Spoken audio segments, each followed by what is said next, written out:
Hey everyone, welcome to Reddit Readout. Today we are checking out Entitled Parents. Story 1. Just had this pointless conversation with my mother just 24 hours after my previous post on this exact sub. This is after 15 minutes of texting of her being stubborn and not listening.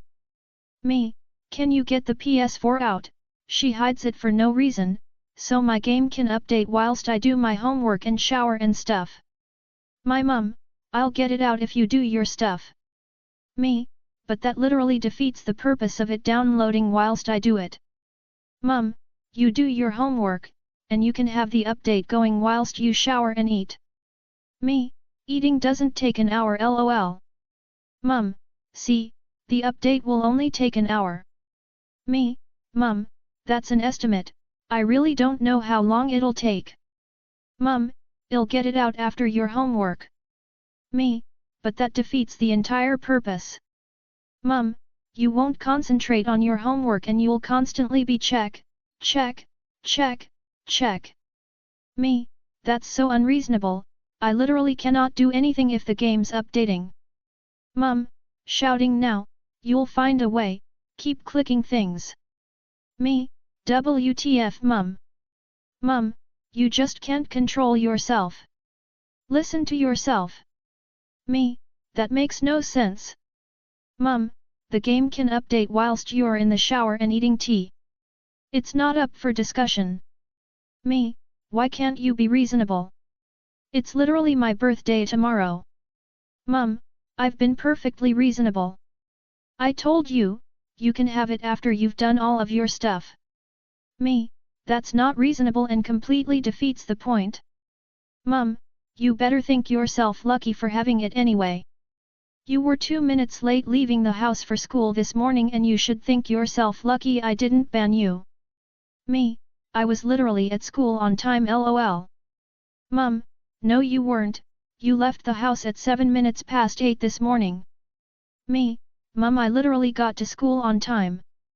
Mum, no you didn't, I tracked your location. Me, that's funny because my phone was on airplane mode until around 3 p.m. Mum, either way, you should be banned because you left the house at the wrong time, and you should be grateful I'm letting you on at all. Me, what? I even asked you to do it whilst I was at school, why couldn't you do it then? Mum, because you'd just start gaming as soon as you get home. LMAO, not true. I leave to de-escalate the situation. This is literally the type of BS my mum pulls on me every single day, and until I'm 18 I can't even escape lol. TLDR, my mum won't listen to reason and decides she knows best even though she's completely defeating the purpose of letting an update run while you do something LMAO. Edit, it's got worse, my mum has decided that me spending a while on the homework means that I am distracted and now she has decided to not let me run the update at all, even after promising that she would let me run it and that I can play it after my homework. Story 2. Mother forced her boyfriend to cut off contact to his grandson. For context, this entire series of events was told second-hand by my grandma, but I have verified it. Back in 2016 to 2017 my mother and her boyfriend had been together almost 4 years at that point.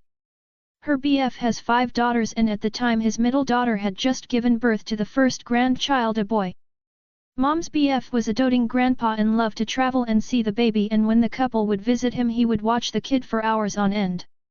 Basically your all-American loving granddad. Well, one trip, my M went with him to the state the BF's daughter and her husband lived in, and that's when it all went down from there. From what I know, the first leg of the visit was fine and dandy. No problems. However, something came up about needing to drive somewhere and get something. I legitimately don't know, sorry for the vagueness. Anyway, what happened was my mother laid out that plan of what they should do. However, BF's daughter pointed out that was my mother was suggesting was pretty ridiculous travel-wise and would require twice the work and time. The daughter basically said my mother plan was not happening and proposed a simpler idea for everyone to do. But that did not go well. Apparently my mother started screaming and yelling at her. How dare someone question her? How dare someone say she was not 100% right? What I didn't learn until later was this was the first time this daughter was meeting my mother. She was never around for the past visits, she and her BF lived in different states. What a first impression. So the daughter did something that if I ever met her I would kiss her for. She threw my mother out of her house. Said her father was welcome to stay but my mother was never welcome back unless she promised to never have an outburst like that again. And he chose to leave. And my mother gave him an ultimatum, her or his daughter. He chose her. He didn't see his grandson in person for almost 3 years and even then my mother was not allowed near.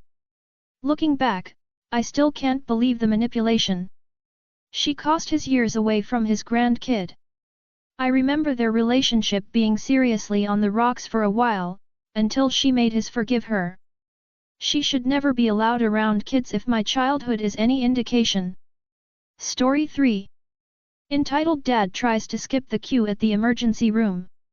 This one is long, sorry. For context, I, 26F, live in a northern European country with universal healthcare and free emergency care services. On Friday evening, I slipped walking back to my apartment. There's a short but steep gravel path with some larger rocks embedded in the ground at the entrance. It had rained that morning so the ground was still damp. A man saw me slip backward and came to help me up. I hit my head fairly hard on the ground, but between the adrenaline and the embarrassment, it was mostly just my pride that was hurt. I got inside and began taking my braids down and noticed my hair/head was damp and I thought initially it was from leftover groundwater. Nope, it was blood. A few moments later, I was seeing double and deducted the fall was probably a lot worse than embarrassment from having a witness to my clumsiness. I head to the ER and get my queue ticket number, and sit down in the waiting area. By this point, I could feel the top of my, unfortunately favorite, shirt in the back getting wet.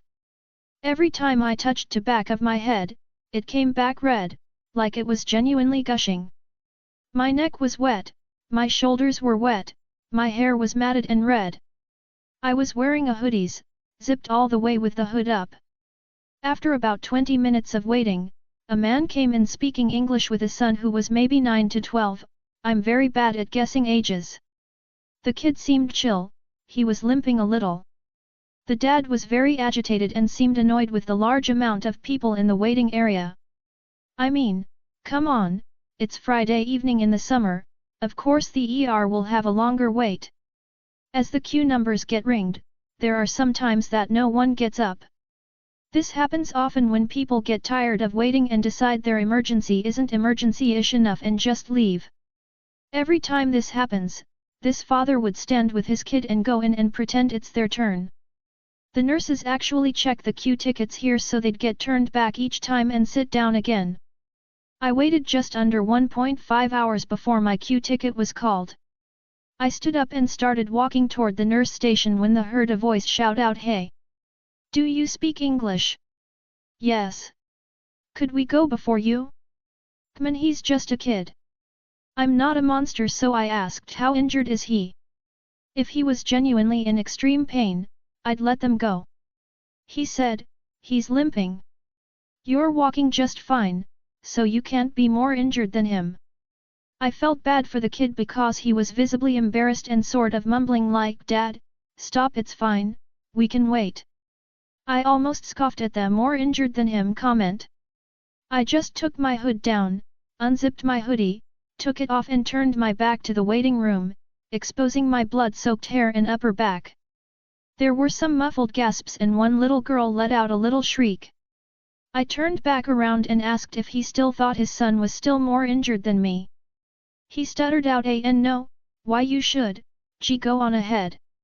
I didn't wait a moment longer, and was ushered into the room for stitches and concussion diagnosis. I can't say for sure whether or not they were tourists, but it's very annoying to think that they're tourists here and feel entitled to step in front of the patiently waiting, patients. My biggest takeaway of the evening is my favorite shirt is now ruined, so please comment your links to your favorite shirts so I can get multiple replacements. Story 4.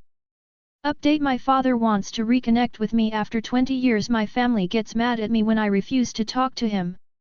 Here's the link to the original post, https://www.reddit.com/r/entitledparents/. Story 5. My stepsister's stepmom is making her choose who gets a seat on her graduation. The names and locations have been changed to protect their identities. This ended being longer than I expected, so the TL.dr is entitled Stepmom is making her stepdaughter college graduation all about her and demanding she gets a ticket, only to then decline the ticket because she has plans. I, 25 female, have been living with my mom Diana and her wife Nancy since 2010, and they've been married since 2014. The divorce between Nancy and her ex-husband Patrick wasn't pretty. It was long and drawn out, as Patrick had enlisted the entitled help of Annabelle, Nancy's mother, a homophobic cunt who made everything harder. Annabelle died a while ago, and since then Patrick has improved as he wasn't being fed poison anymore. Well, my stepsister Cecilia, 21F, is graduating from college with honors tomorrow in upstate town, and I'm staying at their house cause we have to leave at 5 AM to be there on time. It'll be easier in one car and going together. Anyway, Patrick's wife Jolene is angry that she wasn't invited.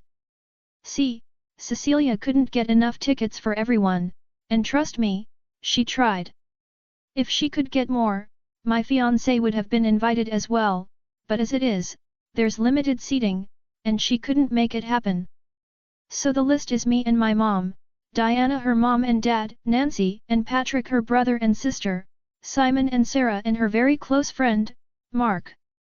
Those who can't come are stepmom Jolene, my fiancé, and Simon's GF, Lucy.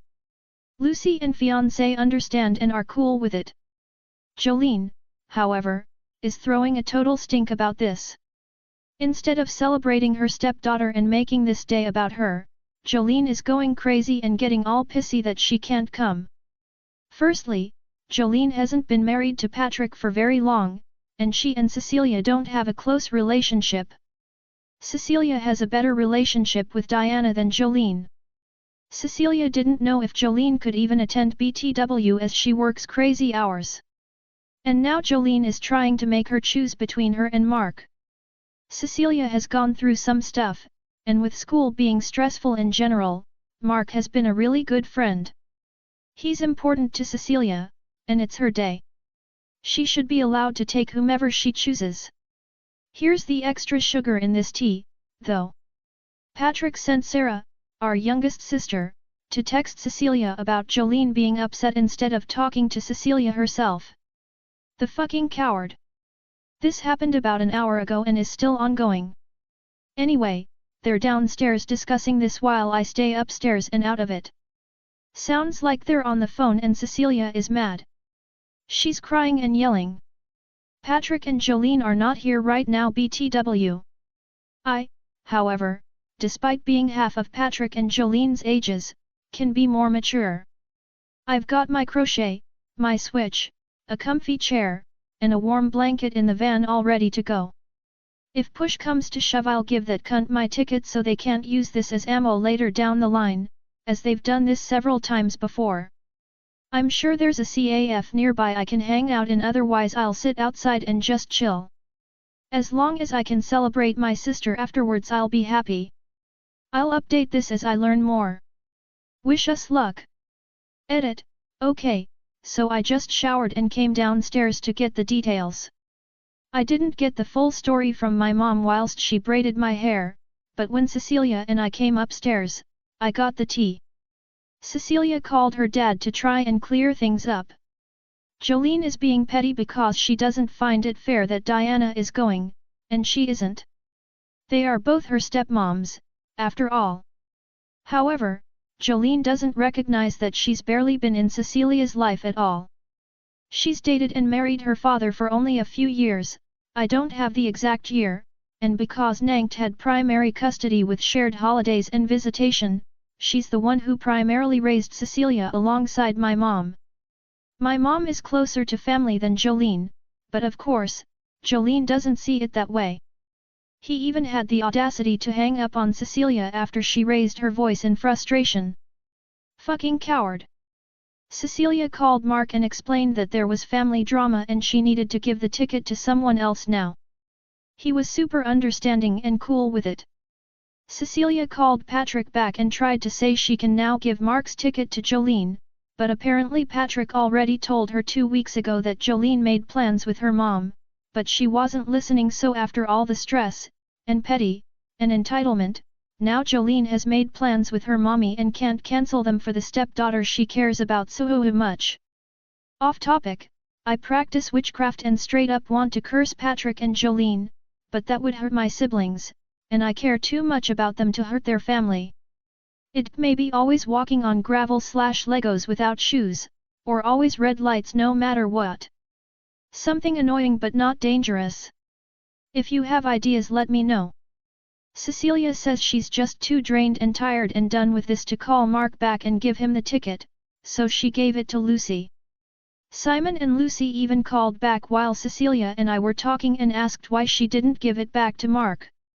She's made up her mind, and now she just wants to go decompress and forget about this by playing video games late into the night.